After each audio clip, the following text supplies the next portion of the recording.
예수 그리스도를 믿는 성도들의 삶은 믿음에서 시작해서 믿음으로 계속 이어집니다. 우리의 믿음은 예수님을 믿고 구원받을 때만 필요한 것이 아니라 예수님 믿고 구원받은 이후에 살아가는 과정에서도 역시 믿음이 필요합니다. 그래서 로마서 1장 17절 말씀에는 다음과 같이 소개하고 있습니다. 로마서 1장 17절을 보면 복음에는 하나님의 의가 믿음에서 믿음까지 계시되어 있나니 이것은 기록된 바 의는 믿음으로 살리라 함과 같으니라. 처음에 믿음은 예수님 믿고 구원받는 믿음입니다. 그러나 그 이후에는 하나님의 약속의 말씀을 믿고 믿음으로 살아가는 과정이 필요합니다. 믿음은 구원받을 때 한순간만 필요한 것이 아니라 우리 일생 전체 온 생애에 믿음이 필요합니다. 우리는 믿음으로 생명을 얻었습니다. 그리고 한번 구원받고 생명을 얻었으면 그것으로 끝이냐? 그 생명을 가지고 그리스도인의 삶을 살아가야 합니다. 우리에게 믿음이 그리고 생명이 한순간의 것이 아니라 우리의 일평생 동안 필요하다는 것을 보여줍니다. 믿음을 가진 사람들은 누구나 크고 담대한 믿음을 원합니다. 내 믿음이 좀 더 컸으면, 내 믿음이 하나님이 기뻐하시는 믿음이었으면, 하나님께서 나의 믿음에 대해서 칭찬해 주셨으면 이런 소망을 가지고 있습니다. 큰 믿음이 있으면 의심과 두려움을 물리칩니다. 환난과 역경 가운데에서도 흔들리지 않는 심지가 굳은 신앙인이 될 수가 있습니다. 큰 믿음, 강한 믿음, 우리 주님께서도 그런 믿음에 관심을 보이시고 우리의 믿음이 그렇게 크고 강하게 자라나기를 원하십니다. 예수님께서는 믿음이 적은 자들을 꾸짖으신 적이 여러 차례 있습니다. 마태복음 6장 30절에서는 사람들이 먹는 거, 입는 거, 쓰는 거 이런 것을 위해서 걱정하는 것을 보시고 염려하는 자들에게 오 너희 믿음이 적은 자들아 이렇게 책망하셨습니다.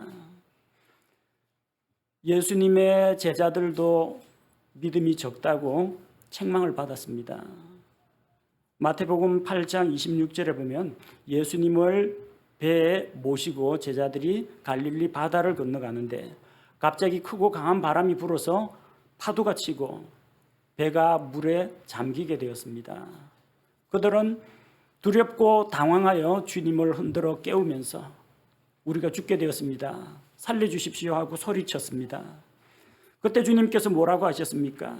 믿음이 적은 자들아 어찌 두려워하느냐? 어찌 의심하느냐? 온 천지 만물을 지으신 창조주 하나님께서 타고 계시는 그 배가 이 바람에 이 파도에 전복되겠느냐? 그들은 곁에 계신 예수님보다는 당장 눈앞에 보이는 바람과 파도를 더 두려워했던 것입니다. 우리는 예수님 제자들 가운데에서 믿음 좋은 제자가 베드로라고 생각합니다. 베드로 하면은 아주 강한 믿음, 반석 같은 믿음이라고 생각합니다. 그러나 그 베드로조차도 예수님에 대해서 의심한 적이 있습니다. 마태복음 14장 31절에 보면 예수님께서 물 위로 걸어오시는 것을 보고 제자들은 다 놀랐습니다. 근데 그 가운데에서 또 나서기 좋아하는 베드로가 주님, 정말 주님이시거든 나를 명하여 물 위로 걸어오라고 명하십시오. 자기도 예수님처럼 물 위를 걸어보겠다는 겁니다. 예수님께서 오라고 하니까 베드로가 물 위를 걸어갔습니다. 어찌 됐어요?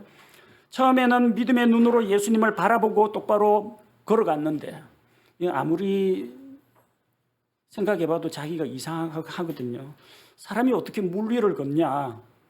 사람은 물보다 무겁기 때문에 물에 빠질 텐데 그리고 사나운 바람과 파도를 보았을 때 시선을 주님에게서 주변 환경으로 돌렸을 때 그는 물속으로 빠져들어갔습니다. 베드로는 급히 주여 나를 구원하소서 주님께 도움을 요청했고 주님께서는 그의 손을 잡아 이끄셨습니다. 그리고 오 믿음이 적은 자여, 예수님의 제자들 베드로도 믿음이 적다고 책망을 받았습니다. 한 번은 예수님의 제자들이 빵을 준비해야 됐는데 빵을 가져오는 것을 깜빡 잊어버렸습니다. 그래서 어떻게 하면 좋을까 자기들끼리 이제 의논을 하고 있을 때 마태복음 16장 8절에 너희가 무엇 때문에 의논하느냐?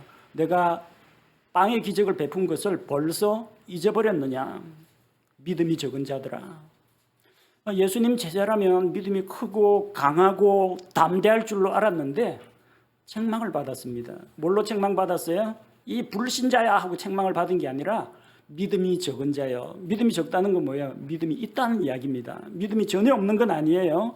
예수님을 믿는, 예수님을 신뢰하는 믿음이 있습니다. 그러나 믿음이 적으니까 어떻게 돼요? 두려워합니다. 믿음이 적으니까 의심합니다. 믿음이 적으니까 염려한다는 겁니다. 예수님께서 그들을 책망하신 것은 혼쭐을 내겠다는 것이 아니라 그들의 믿음이 좀 더 크고 강하고 담대하게 성장하기를 원하셨기 때문입니다. 그런데 예수님께서 믿음이 크다고 칭찬한 사람이 복음서에 두 사람이 나와요. 신기하게도 둘 다 이스라엘 사람이 아닙니다. 예수님의 제자가 아닙니다. 칭찬받은 사람은 이방인들입니다. 한 사람은 로마의 백부장입니다. 마태복음 8장에 나오는 사람인데 마태복음 8장 10절에 보면 이 로마의 백부장이 자기 종이 병들었는데 예수님께 나와서 고쳐달라고 합니다. 예수님께서 고쳐주겠다고 하시는데 주님 수고롭게 집까지 들어오시지 마십시오. 제가 감당을 못하겠습니다. 나도 군인인데 백부장이니까 밑에 군사들 거느리고 있습니다. 아무개 병사 이거 해 저거 해 하면 병사들 알아서 잘합니다.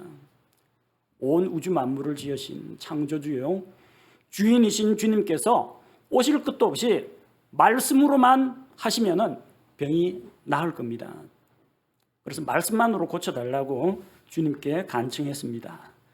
그 말씀을 들으시고 예수님께서 아주 흡족하셨습니다. 마태복음 8장 10절에 보니까 내가 이스라엘에서 이렇게 큰 믿음은 내가 결코 보지 못하였노라. 이방인 로마의 백부장이 예수님을 감동시키는 그런 큰 믿음을 가지고 있었다는 겁니다. 또 한 사람은 오늘 우리가 읽은 성경 말씀에 나오는 가나안 여자입니다. 두로와 시돈 지방에 사는 가나안 여인이 마귀에게 시달리고 있는 자기 딸을 고쳐달라고 예수님께 요청을 했습니다. 우리 오늘 읽은 말씀 28절에 보니까 뭐라고 예수님 칭찬하십니까? 오 여자여 내 믿음이 크도다. 예수님 제자들하고 유대인들은 다 믿음이 적은 자요, 믿음이 적은 자들아 책망을 들었는데 이 로마 사람하고 이 가나안 여자는 내 믿음이 크도다. 이렇게 큰 믿음은 내가 이스라엘에서 본 적이 없다. 예수님께서 크게 칭찬하셨습니다. 도대체 무엇이 어떤 믿음이길래 예수님께서 그 믿음을 칭찬하셨을까요? 오늘 우리가 읽은 성경 말씀에 기초해서 예수님께서 크게 칭찬하신 이 가나안 여인을 살펴보며 그녀의 믿음은 어떤 믿음이었는지, 우리는 그녀의 믿음에서 무엇을 본받아야 할 것인지 함께 배우고자 합니다. 자, 이 가나안 여자의 믿음에 대해서 한 7가지로 생각해 보고자 합니다. 자, 그녀의 믿음은 첫째로 환경을 극복하는 믿음이었습니다. 이 여자는 이스라엘 사람이 아닙니다.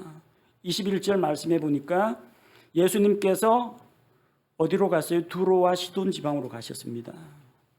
그녀는 두로와 시돈 지방에 살고 있었습니다. 그 이스라엘 땅이 아닙니다.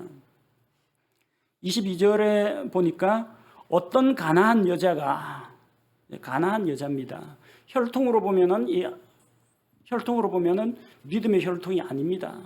가나안 여자라고 하면 가나안 사람은 함의 후손입니다. 아브라함과 이삭과 야곱은 셋의 후손입니다. 조상부터 달라요. 그녀의 국적은 그리스 사람이요 민족은 수로보니게입니다. 마가복음 7장 26절에 보니까 똑같은 사건을 마가는 이렇게 기록하고 있습니다. 마가복음 7장 26절에 보니까 그 여자는 그리스 사람이요 민족으로는 수로보니게 사람이더라. 그녀가 그분께 간청하여 그분께서 자기 딸에게서 마귀를 쫓아내 주실 것을 구하거늘. 상당히 좀 복잡한 여자입니다. 사는 곳은 두로와 시돈이고요. 그리고 민족 계보로 보면은 함 족속, 셈, 함, 야벳 중에서 함의 후에 가나안 여자입니다. 혈통은 유대인이 아닙니다. 국적은 그리스 사람입니다. 또 민족은 수로보니게, 수로보니게는 수로라는 것은 시리아고 보니게는 페니키아입니다. 시리아 지방의 페니키아 그쪽 민족입니다. 되게 복잡해요. 근데 어디를 봐도 혈통으로 봐도 국적으로 봐도 민족으로 봐도 거주지로 봐도 언어로 봐도 문화로 봐도 어느 뭐로 보나 하나님하고 관련 있는 게 하나도 없습니다. 두로와 시돈 지방이라면은 그 해상 무역 도시고 온갖 이방 잡신들을 다 섬기는 그런 쪽입니다. 우상 숭배하는 민족이에요. 그녀의 조상들은 하나님으로부터 아무런 약속을 받은 게 없습니다. 그녀는 자라면서, 유대인들은 자라면서 어릴 때부터 성경 말씀을 배우고 자라는데 그녀는 부모가 다 불신자니까 부모로부터 하나님의 말씀을 배우지도 못했습니다. 우상 숭배가 극심한 지역에서 살고 있었습니다. 이런 열악한 환경에서 살고 자라고 있는 이 여자가 오 여자여 내 믿음이 크도다 이런 칭찬을 받게 될 줄 누가 알았겠습니까? 나면서부터 하나님의 말씀을 배우고 신명기 말씀을 줄줄줄 외우는 그 유대인들, 이스라엘 사람은 이런 칭찬을 못 들었는데 이 열악한 가운데에서 예수님의 소문을 듣고 믿은 이 여자는 칭찬을 받았다는 겁니다. 믿음은 환경의 문제가 아니라는 겁니다. 믿음은 우리 마음에 각 개인의 선택과 결단의 문제이지 가문의 문제가 아닙니다. 혈통의 문제가 아닙니다. 어떤 사람은 만나서 복음을 전하면 우리 저기 친척 중에 목사가 있고 우리 삼촌이 뭐 장로님이고 그러는 당신은요. 저는 아직 안 믿습니다. 어떤 사람은 구원받았습니까? 그러니까 저는 모태신앙입니다. 아니 신앙이라는 것은 인격적으로 하나님 앞에서 자기가 죄인임을 인식하고 죄를 고백하고 예수 그리스도를 자기의 구원자 주님으로 받아들이는데 모태에 있는 태아가 무슨 신앙 고백을 합니까? 모태 신앙이 아니라 모태 안 해. 모태 신앙이에요. 주로 그런 사람이 말 안 듣습니다. 모태 안 해 그럽니다. 모태 신앙이라는 건 없어요. 아니 아버지 어머니가 기독교인이라고 자기가 자동으로 구원받습니까? 구원받지 못합니다. 각 개인이 예수 그리스도를 자기 개인의 구원자로 받아들여야 합니다. 아브라함 보십시오. 아브라함의 아버지 데라는 갈대아 우르에서 우상을 섬기는 자였습니다. 그런데 그 사람이 믿음의 조상이 되었다는 거 놀랍지 않습니까? 여러분 믿음의 가정 좋은 겁니다. 믿음의 가정에서 신앙생활 할 수 있다는 것은 참 복된 일입니다. 여러분 아버지 어머니에게 감사드려야 돼요. 하지만 자기 아버지 어머니가 믿지 않는다. 우리 집안은 기독교 집안이 아니다. 나는 불신자 가정에서 다닌다. 주눅들 필요 없습니다. 아브라함도 그랬어요. 여러분이 아브라함처럼 믿음의 첫 발걸음을 내디디면 되는 겁니다. 믿지 않는 가정에서 믿지 않는 환경에서 자기가 신앙생활을 한다고 해서 낙심할 필요가 없다는 겁니다. 우리보다 더 열악한 환경에서 살아온 이 가나안 여자가 큰 믿음으로 예수님께 칭찬받은 것을 보면 우리는 더 가능성이 많습니다. 우리가 더 유리한 조건이라는 겁니다. 그래서 이 가나안 여자의 믿음이 놀라운 것은 어릴 때부터 구약 성경을 가르치고 외우고 이렇게 해가지고 막 주입해도 유대인들 가운데 빗나가고 하나님 안 믿는 사람이 나오는데 이 여인은 그런 극악한 환경 속에서도 큰 믿음을 갖게 되었다는 겁니다. 칭찬받을 만합니다. 자, 두 번째로 이 여인의 믿음은 행동으로 나타나는 믿음이었다는 겁니다. 22절 말씀해 보니까 보라 어떤 가나안 여자가 바로 그 지방에서 나와 그분께 소리질러 이르되 여인이 행동으로 보여준 게 있습니다. 자기가 살던 곳에서 나왔습니다. 예수님 만나러 나왔어요. 그 다음에 예수님 앞에 나와서 소리를 질렀습니다. 그녀는 예수님이 두로와 시돈 지방 근처로 오신다는 소문을 전해 들었습니다. 그녀는 예수님을 만나면 꼭 해결하고 싶은 문제가 한 가지 있었습니다. 날마다 마귀에게 시달리는 이 딸을 도저히 이거는 인간의 영역이나 의학의 힘으로 어찌할 수 없는 그런 영역이기 때문에 주 예수님 앞에 나와야 한다는 것을 그녀는 알고 있었습니다. 그래서 예수님이라면 자기 딸을 고쳐주실 것이라고 믿었습니다. 근데 그 믿음이란 게 예수님 능력 많다 하던데 예수님이라면 뭐 할 수 있겠지, 이런 관념이나 생각이 아니었다는 거예요. 믿으면 믿음대로 말하고 믿으면 믿은 대로 행하기 마련입니다. 믿음이 행동으로 안 나타나는 사람들도 있어요. 예수님이 태어났을 때 동쪽에서 지혜자들이 찾아와서 유대인들의 왕으로 나시니가 어디 계십니까? 하고 예수님을 찾았습니다. 온 예루살렘이 소동했습니다. 헤로드 왕이 내가 왕인데 누가 유대인의 왕이라고? 서기관들, 수제사장들 다 불러가지고 물어봤습니다. 그리스도가 어디서 나겠느냐? 그 자리에서 서기관들은 미가 5장 2절 유대 땅 베들레헴, 정답. 유대 땅 베들레헴 맞아요. 서기관과 수제사장들 가운데 유대 땅 베들레헴 간 사람이 아무도 없어요. 성경을 기가 막히게 외우는데 아무도 세상에 오신 유대인들의 왕으로 오신 예수님께 경배하러 나오지 않았다는 겁니다. 이 믿음은 지식입니다. 이 믿음은 관념입니다. 믿음에서는 행위가 나오는 것이 자연스러운데 그들은 머리로는 알고 있었는데 그 믿음이 행동으로 표출되지가 않았다는 겁니다. 이 가나안 여인을 보십시오. 예수님이라면 할 수 있을 거야. 예수님이라면 내 딸을 고쳐주실 거야.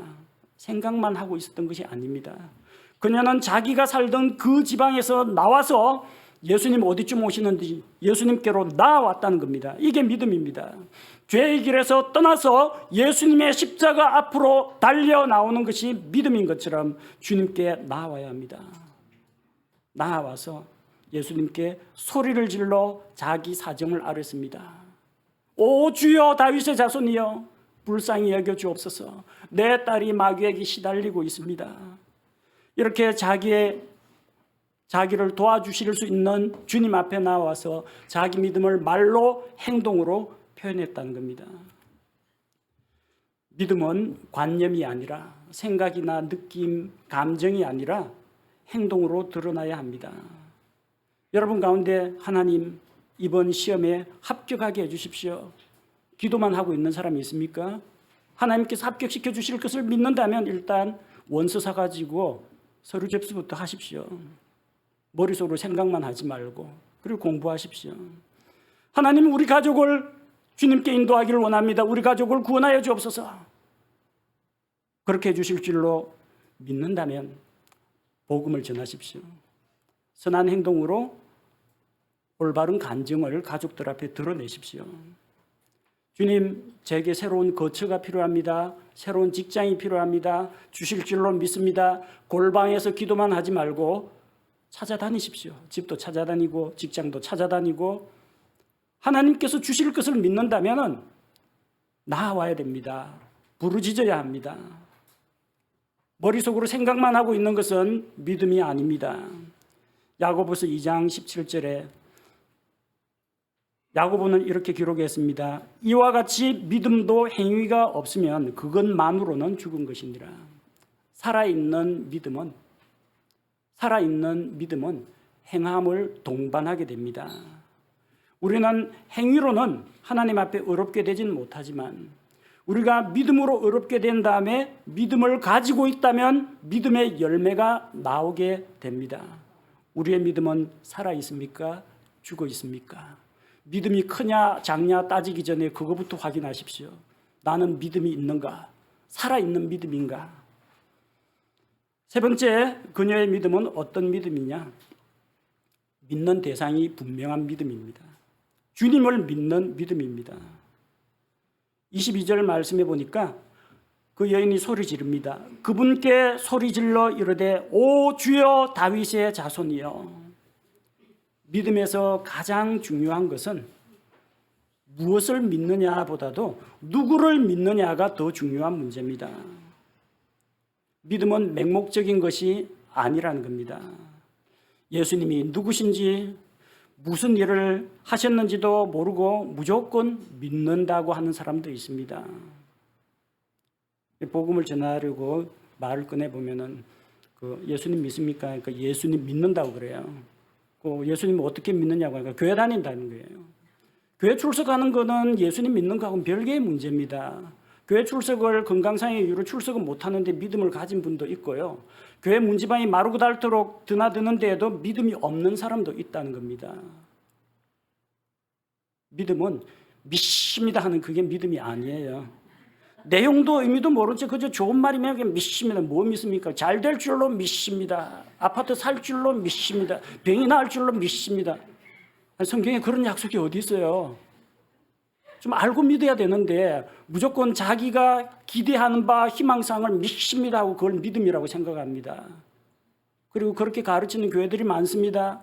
머릿속으로 네가 들어갈 학교 책상 앞에 사진 걸어놓고 그거를 바라보면서 꿈을 꿔라. 네가 들어가고 싶은 아파트, 당첨되고 싶은 아파트 보면서 이 아파트를 주옵소서 하고 아파트 사진을 걸어놓고 아파트 한 바퀴 뺑 돌고 오고 뭐 기도를 하라 그러는데 어디 그런 식으로 해가지고 우리가 뭐 시험에 합격한다든지 재물이나 부동산을 얻는다든지 그런 보장은 성경에 없습니다. 그건 뭘 믿는 거예요?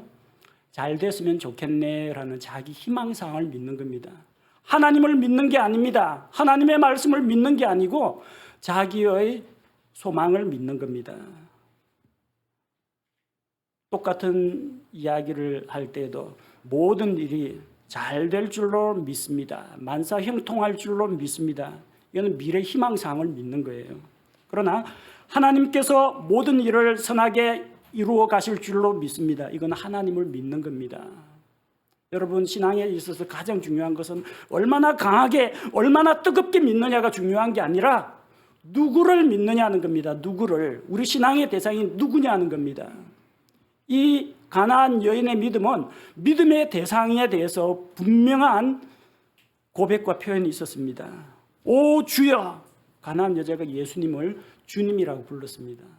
아무한테나 주님, 주인님 그렇게 부르지 않습니다. 자기가 뭐 노예나 종도 아닌데 이제 처음 만난 예수님 앞에서 오 주여라고 부를 수 있다는 것은 이미 마음속으로 예수님을 소문으로만 듣던 그 예수님을 하나님의 아들이시요 주인님, 주님이라는 것을 인정했다는 겁니다. 그리고 마태복음에서는 특별히 이 여인이 다윗의 자손이여 하고 외쳤습니다. 다윗의 자손이여. 예수님을 다윗의 자손으로 오신 메시아라고 믿었다는 겁니다. 다윗은 이스라엘의 정통 왕권을 가지고 있는 왕이었습니다. 예수님께서 다윗의 후손으로서 유대인의 왕으로 그리고 만왕의 왕으로 오셨다는 것을 믿음으로 고백한 겁니다. 예수님이 왕이십니다.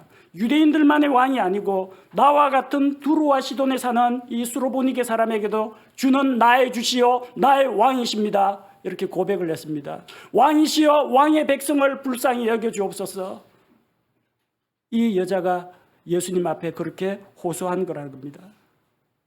예수님께서 정말 주가 되시고 왕이 되신다면 이 마귀 쫓아내는 거 아무것도 아닙니다. 주님의 권능으로 하실 수가 있습니다. 주는 하나님의 아들이시요 그리스도이시기 때문입니다. 그녀는 예수님께서 주가 되시며 왕이 되신다는 것을 믿고 고백했습니다. 또한 그 예수님께서 자기를 불쌍히 여기시고 능력을 베풀어 주실 것을 믿었다는 겁니다. 우리는 누구를 믿고 있습니까? 열심히 믿고 세게 믿는 것도 중요한 일이지만 믿음의 대상을 먼저 분명히 해야 합니다. 나는 누구를 믿습니까? 살아계신 창조주 하나님을 믿고 있습니까? 십자가에서 우리 죄를 대속하여 죽으시고 부활하신 예수님을 믿고 있습니까? 그 예수님을 온 세상의 구원자일 뿐만 아니라 나의 죄 문제를 해결하신 구원자로 믿고 있습니까? 또한 나를 구원하신 그 예수님께서 나의 온 생애 동안 나의 온 마음을 주관하시는 내 삶의 주님이라고 믿고 있습니까? 그런 믿음의 고백이 우리 주님을 기쁘시게 합니다. 넷째로 이 가나안 여인의 믿음은 기도하는 믿음이었습니다. 22절에 이 여자가 예수님께 간청합니다. 내게 긍휼을 베푸소서. 내 딸이 마귀에게 몹시 시달리나이다. 그녀에게는 마귀에게 시달리는 딸이 있었습니다. 이 부모의 마음이라는 게 자식들 아픈 거는 도저히 못 참습니다. 차라리 내가 아팠으면 좋겠다. 자녀들 길러보신 분들은 아마 동의하실 겁니다. 어린애가 질병으로나 어떤 문제로 인해서 고민하고 걱정하고 고통받는 거 도저히 감당이 안 됩니다. 자기 딸의 문제예요. 근데 그 딸의 문제에 대해서 이 어머니의 마음이 찢어질 듯이 아픈 겁니다. 그녀라고 주님 앞에 이야기할 소원이 없었겠습니까? 자기도 주님 앞에서 이야기하고 싶은 소원들 많았을 겁니다. 다 생략하고 주님 다른 거 다 제쳐두고 제 딸 어떻게 좀 살려주십시오. 구원해 주십시오. 마귀에게서 해방시켜 주십시오. 그녀의 오로지 한 가지 기도 제목은 딸을 향한 어머니의 마음으로 예수님께 부르짖었던 겁니다. 그녀는 주님께서 자기를 불쌍하게 여겨주시기를 구했습니다. 마귀에게 시달리는 자기 딸의 문제를 주님 앞에 가지고 나오면 주님께서 해결해 주실 능력도 있으시고 해결해 줄 마음도 있다는 것을 믿었습니다. 그래서 기도한 겁니다. 여러분 왜 기도합니까? 종교생활로 기도합니까? 아니면 기도하라고 해서 누가 시켜가지고 기도합니까? 기도하면은 들으시는 하나님이 계신다나 하나님이 듣고 계신다는 걸 믿기 때문에 기도하는 겁니다. 기도하면 하나님께서 능력을 베풀어 주신다는 것을 믿기 때문에 기도하는 겁니다. 기도 안 한 사람 왜 안 하는지 아십니까? 안 믿어서 안 해요. 해봤자 소용도 없던데, 해봤자 응답도 없던데, 하나 안 하나 똑같던데, 내 실력으로 할 수 있는데 뭐 이것까지 하나님 손을 빌려. 이런 사람들은 기도를 안 합니다. 기도 필요 없다고 합니다. 그러나 정말 절박한 사람은 기도합니다.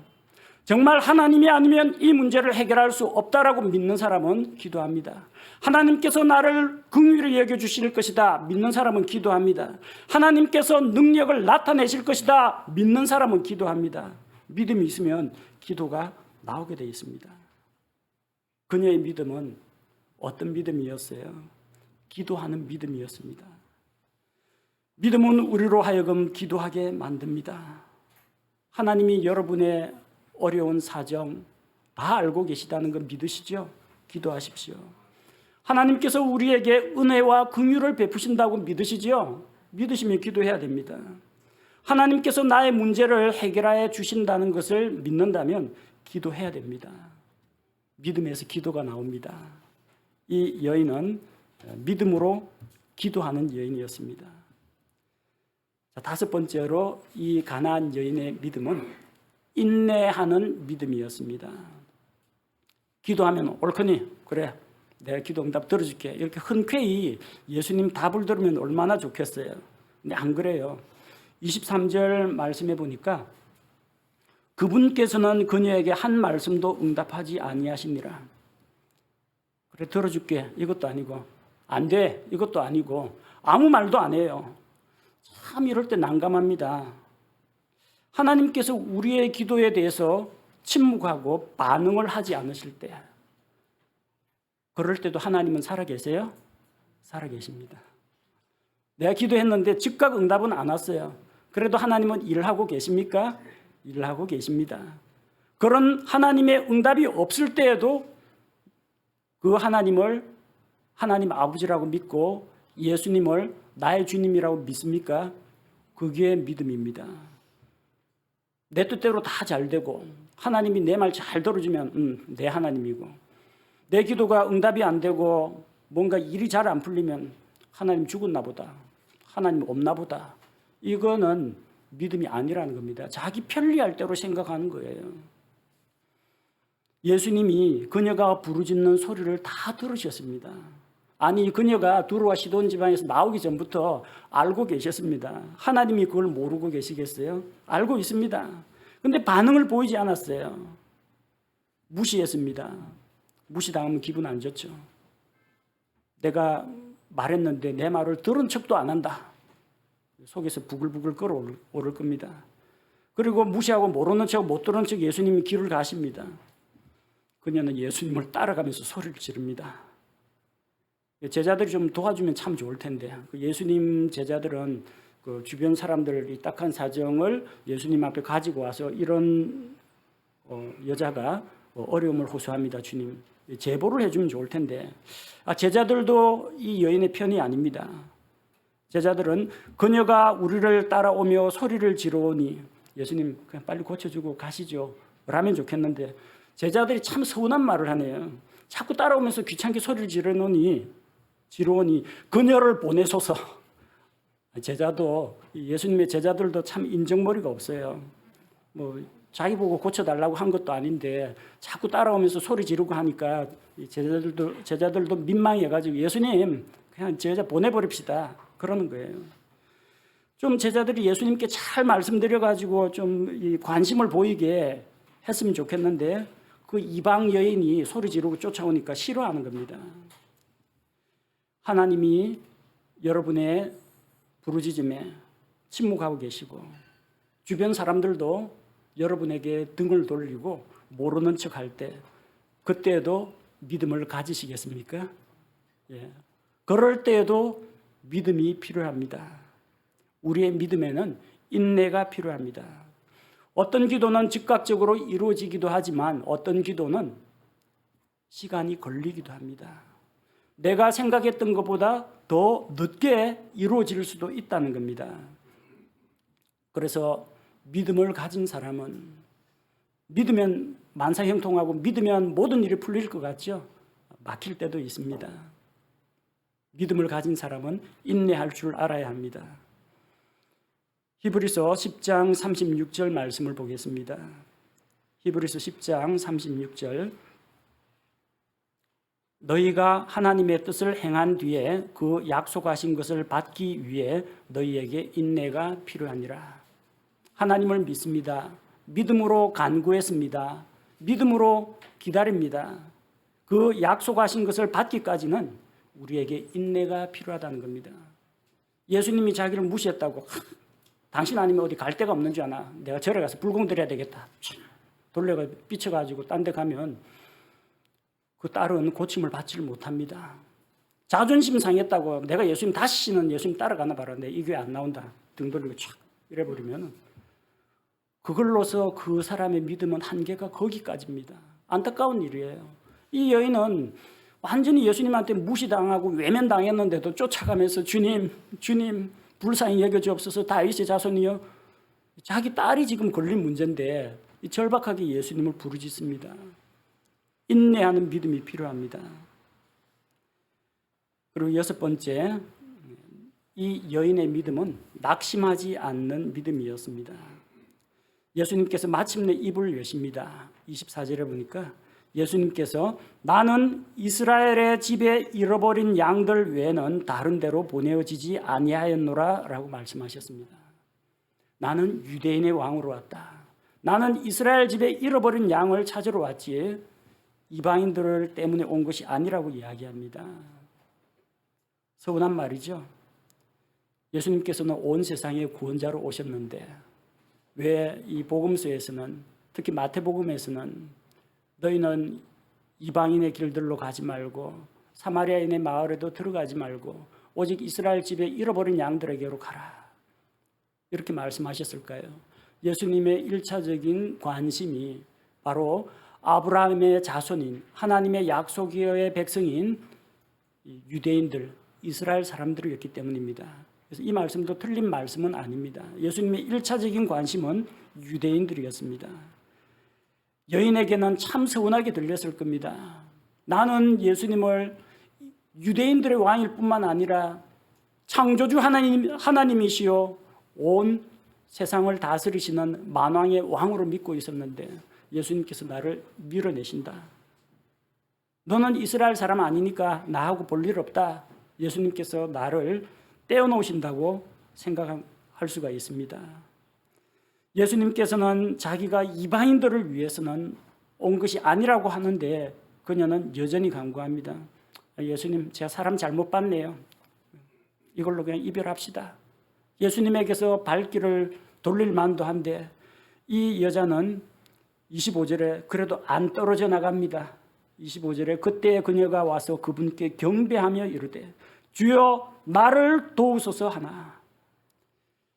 나는 유대인들 때문에 왔지 이제 이방인들에게는 관심 없다 하는데, 그런데도 실망하지 않고 낙심하지 않고 그분께 와서 경배를 합니다. 화를 낼 만도 한데 여인은 주님 앞에서 분노하거나 따져 묻거나 하지 않고 그분 앞에 경배합니다. 경배하면서 주여 나를 도우소서 참 끈질기게 간구합니다. 예수님이 다시 한번 그녀에게 모욕을 줍니다. 26절에 그분께서 응답하여 이르시되 자녀들의 빵을 집어 개들에게 던지는 것이 마땅치 아니하니라 하시며, 자녀들, 하나님의 백성인 이스라엘 사람들에게 나눠줄 은혜를 이 개들에게 던지는 것은 옳지 않다는 이야기입니다. 실제로 그 당시 유대인들은 이방인들을 할례받지 못한 자 개 취급을 했습니다. 개돼지로 알았다는 겁니다. 자녀들에게 줄 선물을 개들에게 던지는 것은 옳지 않다. 가만히 듣고 보면 좀 여자도 기분이 좀 묘했을 겁니다. 아니 그럼 예수님 제가 개라는 이야기입니까? 발끈했을 겁니다. 그런데 이 여인은 그만큼 또 주님 앞에 절박했습니다. 27절 말씀을 보니까 주여 참으로 옳소이다마는, 저도 압니다. 유대인들이 우리 이방인들을 개 취급한다는 거 저도 알고 있습니다. 또 자녀들에게 줄 빵을 개들에게 던지는 것은 옳지 않다는 것도 저도 알고 있습니다. 그렇지만 개들도, 그 개가 네 집 개입니까? 주인집 개입니다. 개들도 자기 주인의 상에서 떨어지는 빵 부스러기를 먹나이다. 개가 돼도 좋습니다. 나는 개가 돼도 주님의 개가 되겠습니다. 그래서 주님 상에서 부스러기라도 떨어지면 그거라도 먹겠다는 이야기입니다. 개 취급을 당해도 주인의 은혜를 입는 개가 되길 원했던 겁니다. 실제 주님이 여러분을 개로 여기거나 그러진 않습니다. 만약 저나 여러분이 주님께서 개로 여기신다면 이런 개돼지 같은 이런 의미가 아니라 목자이신 주님의 옆을 지키는, 그리고 양들을 돌보는 목양견으로 우리를 부르실 겁니다. 그리고 그 목양견이 되면요, 그 동네에 그 쓰레기통 뒤지고 그냥 사람들을 공격하는 떠돌이개 미친 개, 야생 들개 말고 목자의 밑에서 일하는 목양견이 되면 주인의 보호를 받습니다. 목양견에게 일을 시키는 만큼 먹이를 주고 주인이 돌봐주고 보호해 줍니다. 개가 되더라도 주님의 개가 되어야 됩니다. 개가 되더라도 주님의 개가 되어가지고 그 상에서 떨어지는 부스러기라도 얻어먹겠다는 겁니다. 그것만 해도 감지덕지라는 거예요. 이 여인이 이렇게 낙심하지 않고 끝까지 예수님이 무시해도 쫓아오고, 나는 저 이스라엘 사람들에게 볼 일이지 이방인에게는 볼 일이 없다 해도 그래도 예수님 붙잡고, 나는 자녀에게 줄 음식을 개들에게 던질 수가 없다라고 해도 개라도 좋으니까, 개가 되어도 좋으니까 주인님의 상에서 떨어지는 부스러기 얻어먹겠다고 머리를 조아리고 쫓아옵니다. 가난한 여자는 주님께서 침묵할 때 믿음을 지켰던 것처럼 주님에게 거절당했을 때에도 자기 믿음을 지켰습니다. 왜냐? 하나님은 은혜와 긍휼이 풍성하신 분이라는 것을 믿었기 때문입니다. 예수님이 자기를 배척하는 말을 했지만 그는 하나님이 어떤 분이신지, 예수 그리스도의 성품이 어떠한 것인지 알고 믿었기 때문에 낙심하지 않았습니다. 내가 믿고 있는 하나님은 능력의 하나님이요 은혜와 긍휼이 풍성하신 하나님이요 사랑과 긍휼이 충만하신 그런 하나님이라는 것을 믿었기 때문에 낙심하지 않았던 겁니다. 그녀가 정말 억울하고 답답하고 그런 사정 때문에 예수님에게 매달렸다기보다는 주님에 대한 분명한 믿음이 있었기 때문에 낙심하지 않을 수 있었다는 겁니다. 그래서 믿음과 소망과 사랑은 항상 같이 가는 이유가 있습니다. 우리의 믿음은 우리의 소망을 더 굳건하게 해줍니다. 하나님이 침묵할 때, 사람들이 외면할 때 또 심지어 거절을 당했을 때, 모욕을 당했을 때라도 내가 믿는 그 하나님은 그 거룩하시고 사랑과 은혜와 긍휼이 풍성하신 그분의 성품은 변치 않는다는 것을 믿기 때문에 우리가 낙심하지 않을 수 있는 것입니다. 일곱째로 이 가나안 여인의 믿음은 보상을 얻는 믿음이었습니다. 믿었으면 뭔가 결과가 나와야죠. 믿었는데 아무 믿으나 안 믿으나 그냥 아무런 관계없이 아무 일도 없이 그냥 지나가 버리면 허전하지 않습니까? 믿으면 믿음의 결과, 믿음의 보상을 받게 됩니다. 마침내 28절에서 예수님께서 그녀에게 응답하십니다. 이에 예수님께서 그녀에게 응답하여 이르시되 오 여자여 내 믿음이 크도다. 주님께서 가나안 여자의 믿음을 칭찬하셨습니다. 하나님의 백성도 아니요, 이스라엘 사람도 아니요, 조상들로 인해서 은택을 입지도 못했고 자라면서 신앙교육도 제대로 받지도 못했고 이스라엘 율법도 모르고 그렇게 저 변두리 두로와 시돈 지방에서 우상숭배가 만연한 이방인의 도시에서 나온 그녀의 그 순수하고 참고 견디며 끝까지 매달리는 그녀의 믿음을 보고 주님께서는 오 여자여 내 믿음이 크도다, 이런 칭찬을 하셨습니다. 예수님 제자들 가운데 이 칭찬 받은 사람 아무도 없습니다. 사도들이라고 해도 이 칭찬 못 들어봤어요. 로마의 백부장하고 이 가나안 여자만 이런 칭찬을 들었습니다.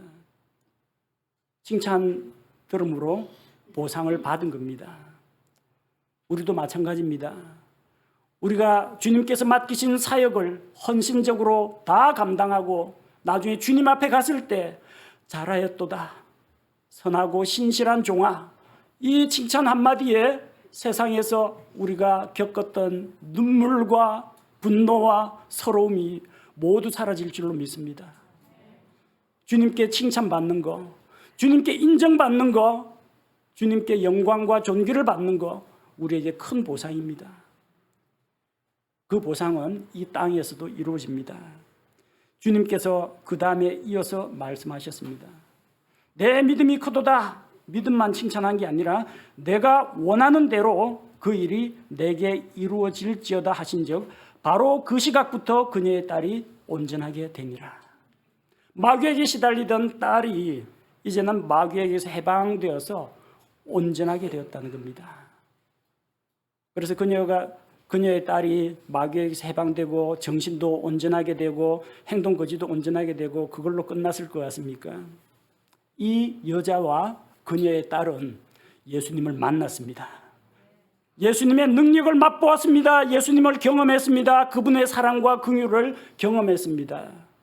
성경에 그 이후의 이야기는 기록이 되어 있지 않지만 이렇게 인격적으로 예수님을 만나고 기도에 응답하시고 주님을 믿는 그 믿음을 칭찬하신 그 주님, 틀림없이 이 모녀는 예수 그리스도를 주님으로 믿었을 거라는 것을 우리는 알 수가 있습니다. 가나안 여자는 주님을 믿었고 믿음에 따라 행했고 그 믿음에 대해서 보상을 받았습니다. 진짜 믿음은 믿음을 통해서 보상을 받는 것이 진짜 믿음입니다. 히브리서 11장 6절을 보겠습니다. 히브리서 11장 6절 말씀을 보니까 그러나 믿음이 없이는 하나님을 기쁘시게 하지 못하나니 그분께 가는 자는 반드시 그분께서 계시는 것과 또 그분께서 부지런히 자신을 찾는 자들에게 보상해 주시는 분이심을 믿어야 하느니라. 이 말씀을 가나안 여자에게 대입해 보겠습니다. 믿음이 없으면 하나님을 기쁘게 하지 못한다고 했습니다. 가나안 여자의 믿음은 예수님을 기쁘게 했습니다. 내 믿음이 크도다. 예수님이 칭찬할 정도로 예수님께서는 그녀의 믿음을 기쁘게 받으셨습니다. 그분께 가는 자는, 그 가나안 여자는 두로와 시돈 지방에서 나와서 예수님 오신다는 말을 듣고 달려 나왔습니다. 그리고 소리를 지르며 예수님께 갔습니다. 예수님이 외면하고 무시하고 가는데도 따라가면서 소리 지르면서 다윗의 자손이여 긍휼을 베푸소서 하면서 쫓아갔습니다. 그분께 가는 자는, 그분께 왔죠. 반드시 그분께서 계시는 것과 또 그분께서 부지런히 자신을 찾는 자들에게, 그녀는 열심히 예수 그리스도의 존재를 하나님이시요 또 왕이시요 또 구원자이신 그 주님을 부지런히 찾았습니다. 예수님이 외면하고 떨치려고 해도 자존심이고 뭐고 다 접어두고 무조건 주여 불쌍히 여기소서, 주여 도와주소서 이렇게 부지런히 찾았습니다. 찾는 자들에게 보상해 주셨습니다. 칭찬으로 보상해 주셨습니다.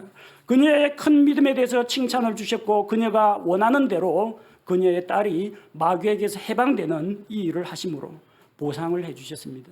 이런 믿음이 하나님 앞에서 정말 하나님을 기쁘시게 하는 믿음입니다. 우리도 이런 믿음으로 보상을 얻는 그런 믿음을 가져야겠습니다.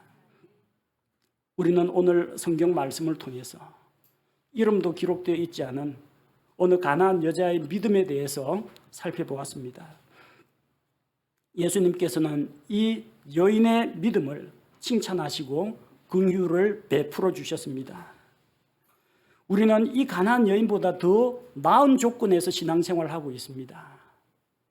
우리는 성경 말씀을 가지고 있고 그리고 어릴 때부터 성경 말씀으로 교육을 받고 있고 설교를 듣고 성경 공부를 할 수가 있고 같은 믿음을 가진 형제자매들과 교제를 나눌 수가 있고 그리고 누가 우리를 예수님 믿는다고 해서 뭐 돌을 던지거나 핍박을 하거나 감옥에 가두는 그런 일은 없습니다.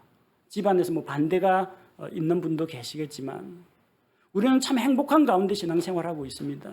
그 여인보다 더 좋은 조건에서 신앙생활하고 있어요. 우리는 그녀의 믿음을 본받아서 그 열악한 환경에서도 이 큰 믿음을 가졌다면 우리는 더 유리한 조건에 있으니까 더 큰 믿음, 더 강하고 더 굳센 믿음을 가질 수 있어야 합니다. 우리의 믿음을 점검해 보시기 바랍니다. 우리는 누구를 믿고 있습니까? 주님을 어떤 분으로 알고 믿고 있습니까? 우리는 믿는 대로 믿음을 따라서 행동하고 있습니까? 우리가 믿는다면 우리의 믿음을 따라서 기도하고 있습니까? 우리에게 불행이 닥치고 하나님이 외면하신 것 같고 사람들이 나에 대해서 적대적일 때 그럴 때에도 인내와 소망을 놓치지 않고 믿음을 지켜나가고 있습니까? 이 가나안 여인의 믿음 앞에서 우리의 믿음을 한번 비추어 보시기 바랍니다. 우리가 오늘 말씀에 등장한 이 여인을 본받아서 하나님을 향하여 큰 믿음을 가질 때 하나님께서 우리의 믿음을 칭찬하실 줄로 믿습니다. 또한 하나님께서 우리의 믿음에 대해서 믿음의 보상을 주실 것을 믿습니다. 우리 함께 하나님께 기도하겠습니다. 아버지 하나님, 오늘 복음서를 통해서 이름도 알려지지 않은 어떤 가나안 여인을 만났습니다. 정말 신앙과는 거리가 먼 환경에서 나고 자라고 살고 있는 이방 여인이지만 예수님에 대한 소문을 듣고 예수님을 믿은 그녀를 보게 됩니다. 이 가나안 여인처럼 우리의 믿음이 살아 움직이며 행동하는 믿음이 되기를 원합니다. 아버지 하나님, 우리의 믿음이 하나님 앞에서 큰 믿음으로 칭찬받기를 원합니다. 주님, 우리의 믿음이 하나님 앞에서 기도하고 인내하고 또한 낙심하지 않고 마침내 소망에 이르게 되는 그런 믿음이 되기를 원합니다. 사람들은 저마다 자기가 믿고 싶은 것을 믿습니다. 그러나 우리에게 가장 중요한 것은 이 가나안 여인처럼 누구를 믿느냐, 하나님을 어떤 분으로, 예수님을 어떤 분으로 믿느냐가 가장 중요함을 배웠습니다. 우리 믿음의 중심이 하나님이신 것을, 우리 믿음의 중심이 주께서 우리에게 주신 말씀인 것을 우리가 알게 하옵소서. 아직까지 하나님을 알지 못하는 자는 믿음을 통해서 예수 그리스도를 자기 죄의 문제를 해결하신 구원자 주님으로 믿게 하시고, 이미 믿고 구원받은 우리는 믿음에서 믿음으로 살아가는 그리스도인이 되게 인도하여 주옵소서. 믿음으로 하나님을 기쁘시게 하기 원합니다. 믿음으로 주님께 영광 돌리고 주님께 칭찬받기를 원합니다. 믿음으로 보상을 받기를 원합니다. 아버지 하나님, 우리의 믿음을 키워 주옵소서. 우리의 믿음이 성장하게 하옵소서. 우리의 믿음이 살아 역사하는 믿음이 되게 하옵소서. 예수님의 이름으로 기도합니다. 아멘.